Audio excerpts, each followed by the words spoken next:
Welcome to today's podcast. I am Mireya Vijanis and today we'll be discussing about honor killing, a violence that is carried out in the name of family and community honor, denying people their right to choose and live freely. Joining us is Dr. Christas Gandhi, former Additional Chief Secretary to the Government of Tamil Nadu. With decades of experience in governance, education and social justice, he will help us understand how laws, policies and community action can be strengthened to end honor-based violence. Welcome to the podcast, sir.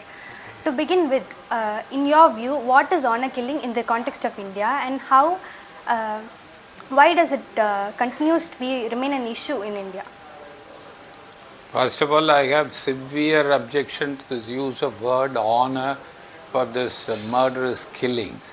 I don't know why people are perpetuating this, the epithet or the prefix to this killing.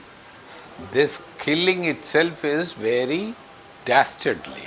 It has to be condemned and everybody condemns it. There is nobody who says they will kind of support this kind of an action by anybody for that matter. When it is such a dastardly act, this media and other academicians only are perpetuating this word honor. How can you call it an honorable act? I don't understand, first of all. So please get rid of this word honor. You better call it a dastardly killing or a very demonic killing kind of a thing. At least in Tamil, we use the word Anava killing, which means dastardly killing. So that we have to keep in mind.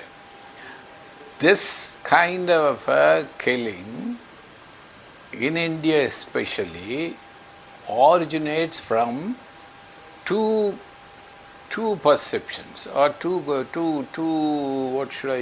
factors. One is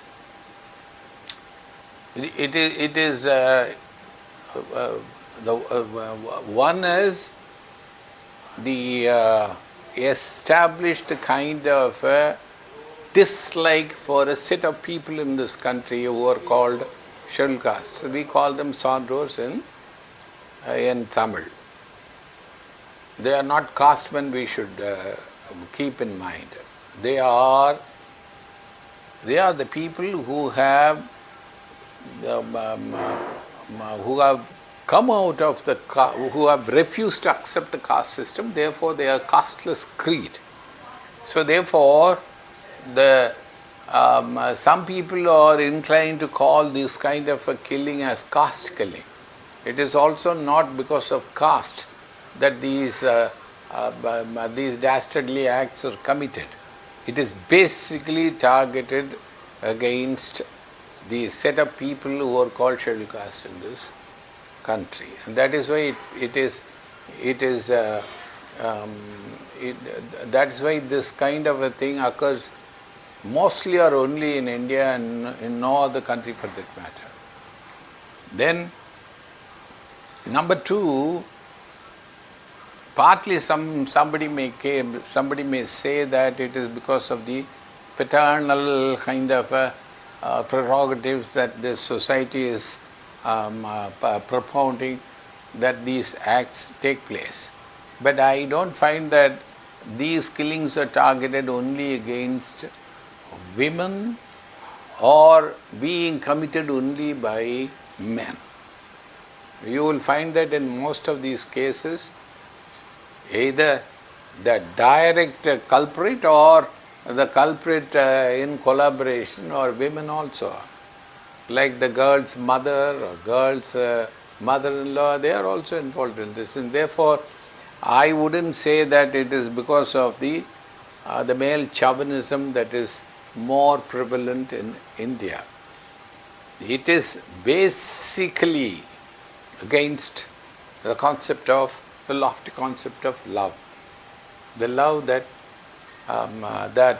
blossoms between a man and a woman.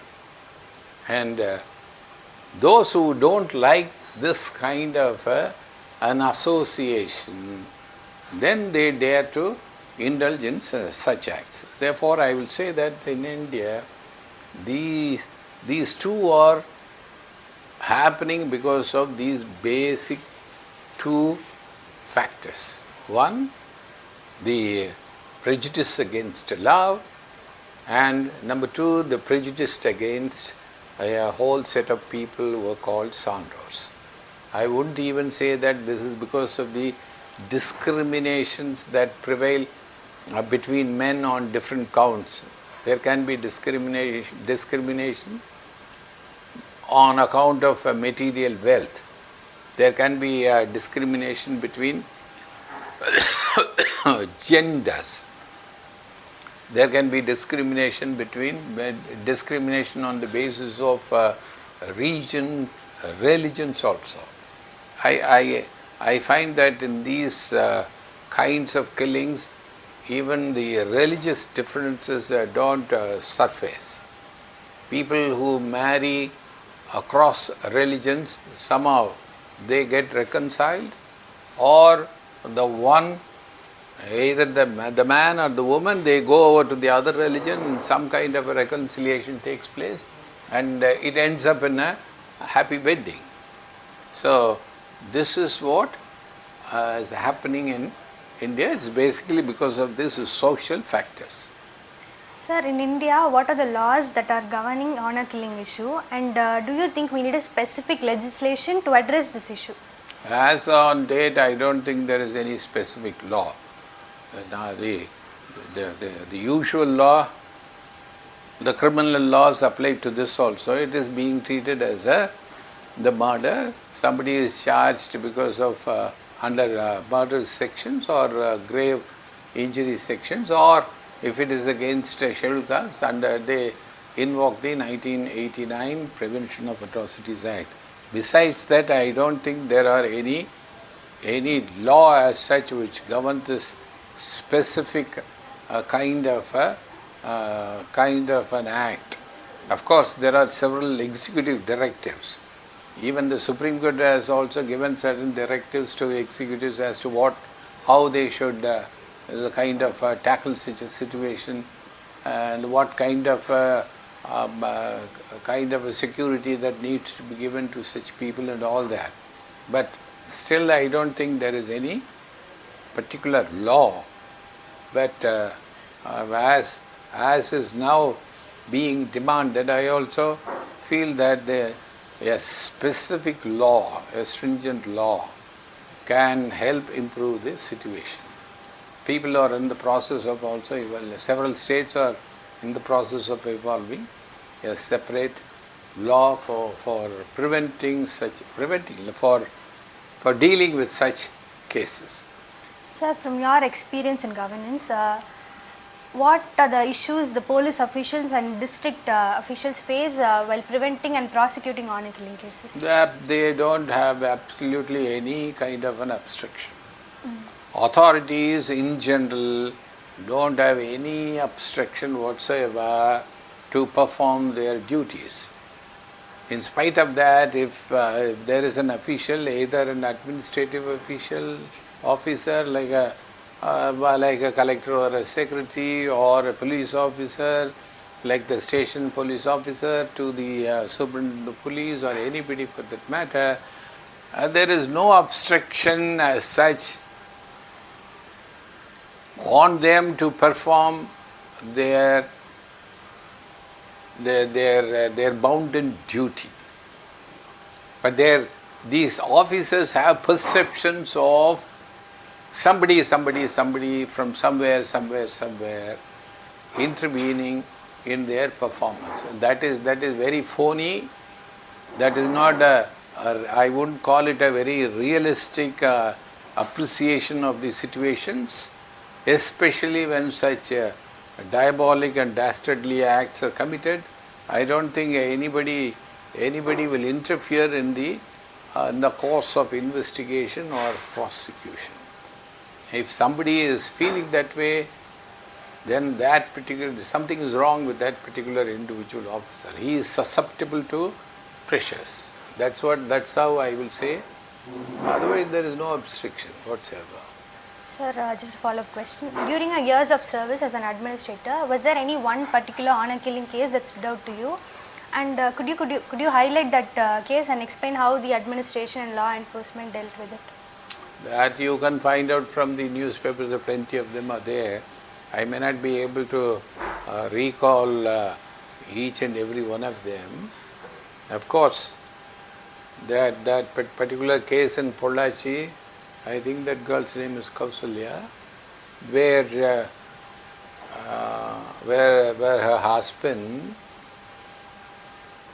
where he gets sacked in public view.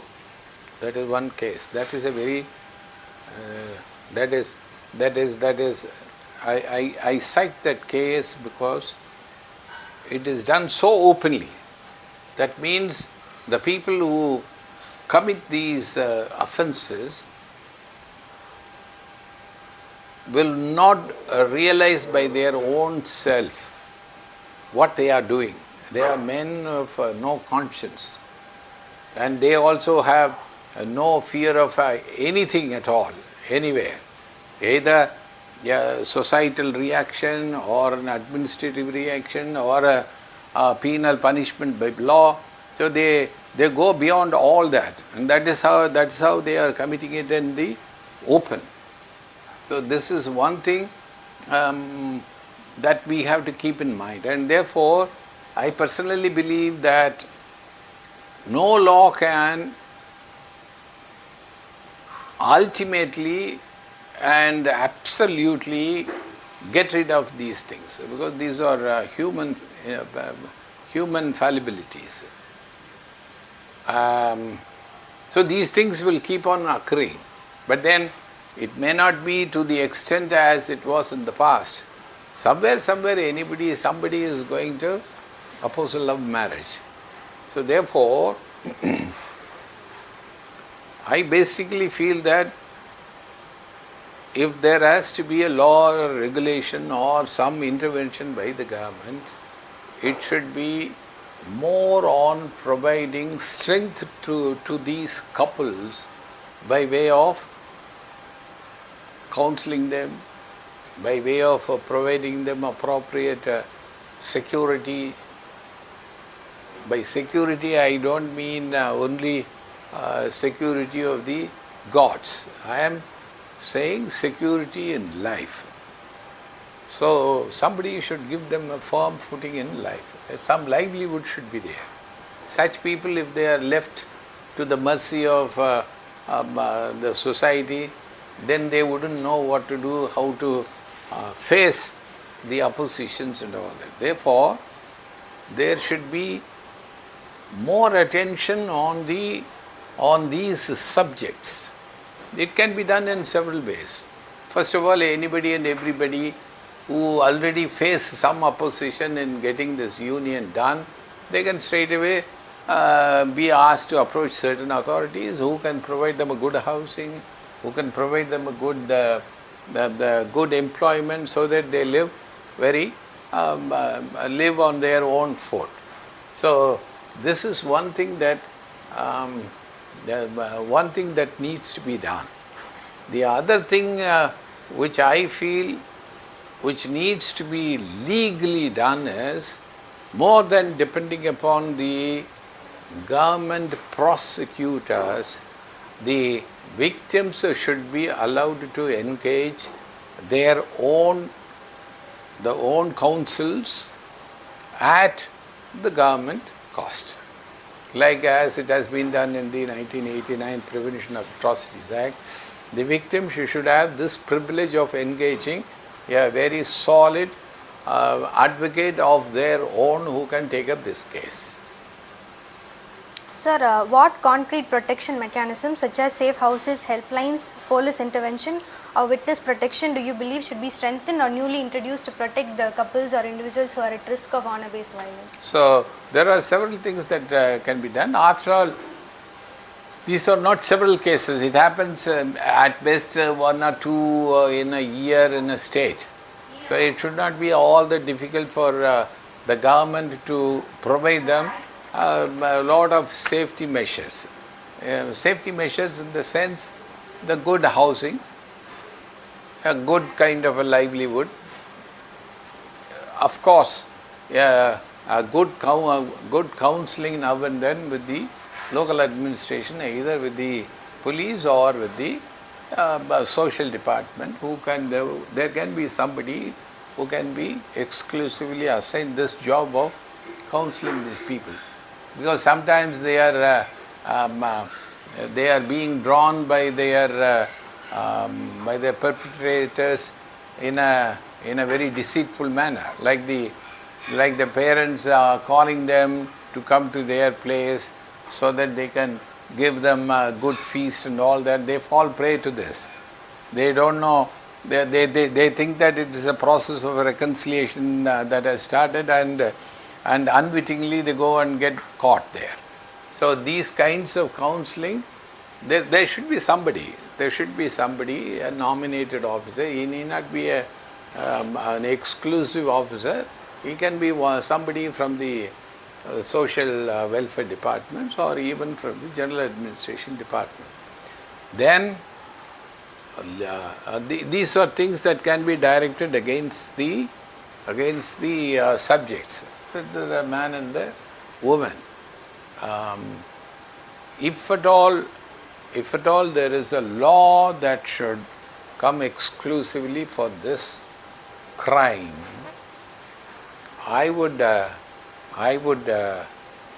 my kind of suggestion would be this: the onus of the crime should not be pitched on the so-called caste motive or the so-called honor motive of that kind. That will complicate the prosecutions. It will be very difficult to establish that somebody is doing this because of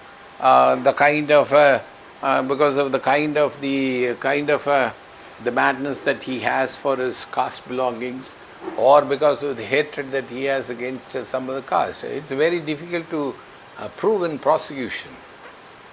So the basic onus of the crime should be pitched on the subject of love. So people who don't like this, that can be easily proved.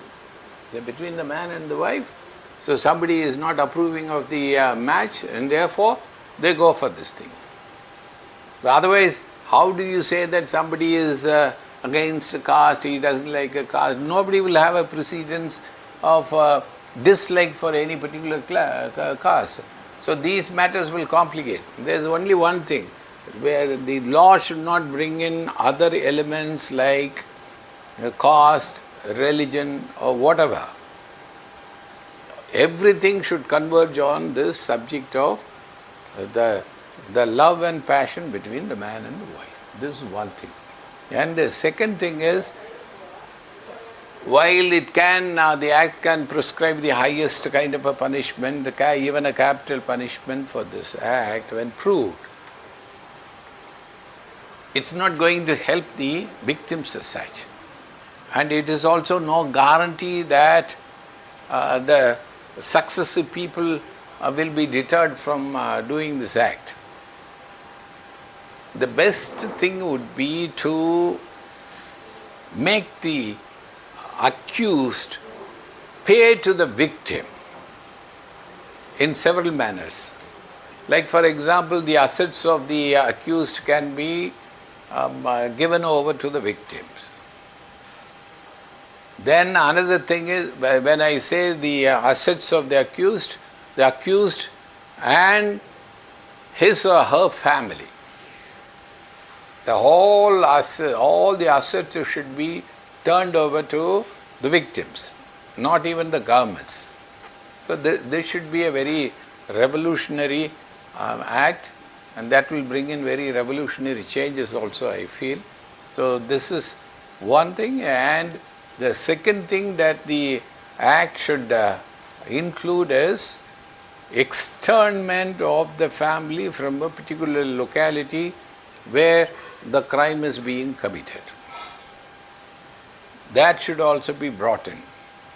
Right from the moment of the FIR being filed till the case gets over, somebody should be externed, that is, somebody should be banished from the particular locality. That locality can be a town or a taluk or even a district. So this will be a big deterrent to other people to do this or encourage some people to do this. So these are very vital essences that I would expect the new law to contain. Sir, what policy changes or administrative reforms would you suggest for better prevention and accountability in these cases, in honor killing cases? These are not induced by any administrative or policy questions at all. These are social evils. These are perpetuated by the social mores that we have in this country. Social mores would include gender parity perceptions and discriminatory perceptions of some class of people to other class of people. So it is for the society to realize and change. And if at all there is one particular policy that should be tried, is for the governments by an act of parliament, by a constitutional amendment, they should ban the caste practices in this country. Caste in this country is not prohibited by act or the constitution. The constitution has abolished untouchability, but it has not abolished the caste system.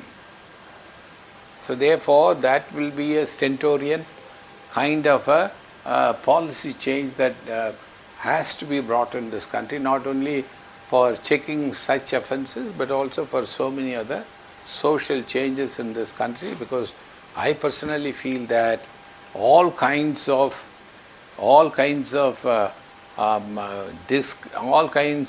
gaps between people to people, whether it is the rich and the poor, or the more learned or the illiterate, or one particular one group of people rising against the other group of people, everything they originate in caste perceptions that are prevalent in each and every one of the citizens in this country.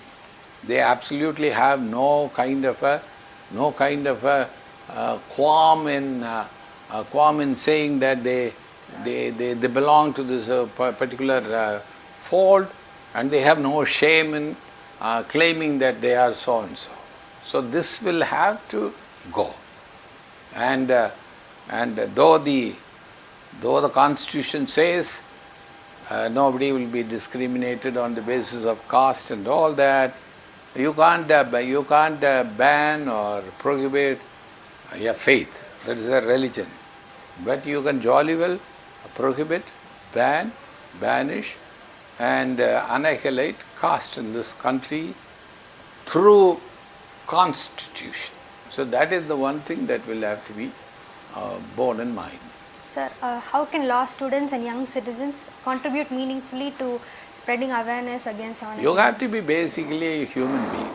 Whether you are a law student, a literary student, or a medical student, or a student of humanity, a student of science, basically you have to be a human being with humane feelings.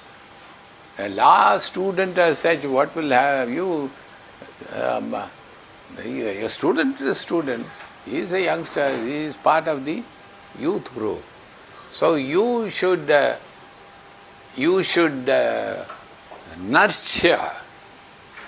You should nurture in your campus interactions how to not discriminate between a human being and the other.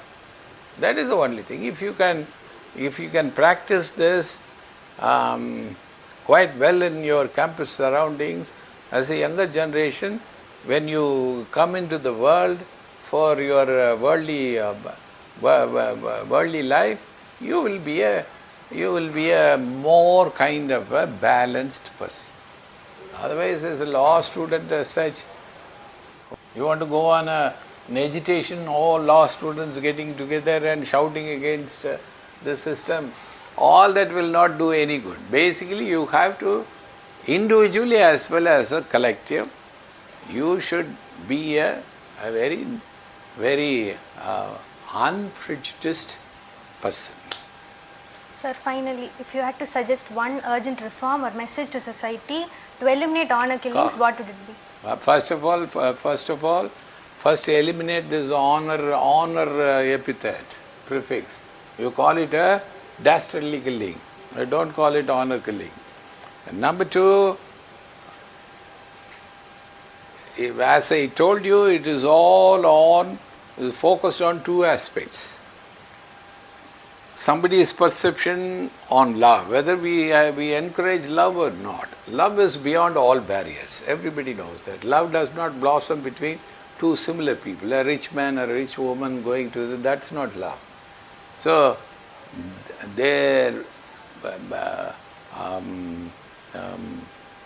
per se, there will be these two individuals will have different values individually as well as in the eyes of the society.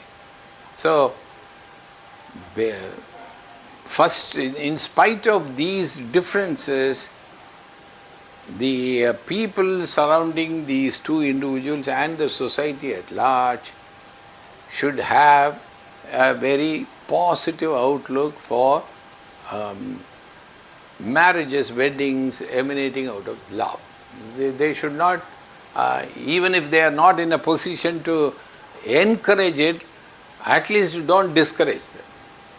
This is one thing. The other thing is you have to emerge beyond these caste barriers. I wouldn't say caste, there is no caste barrier in this country. The only barrier is between the caste men who profess by castes and the casteless creed of people who have rejected caste, that is the scheduled caste. This is the only perception in this country.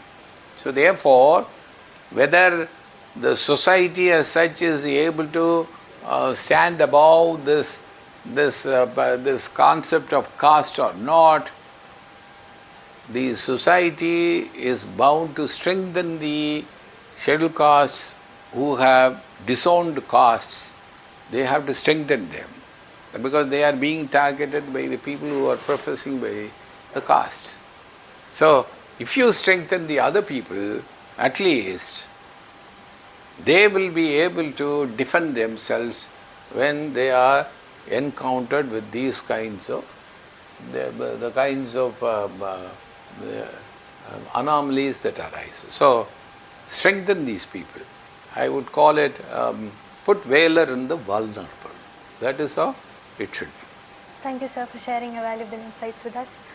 Honor is never built on violence. With stronger laws and administration, dignity and choices will be protected. Thank you for tuning into our podcast. Stay connected with us for more conversations on justice and equality.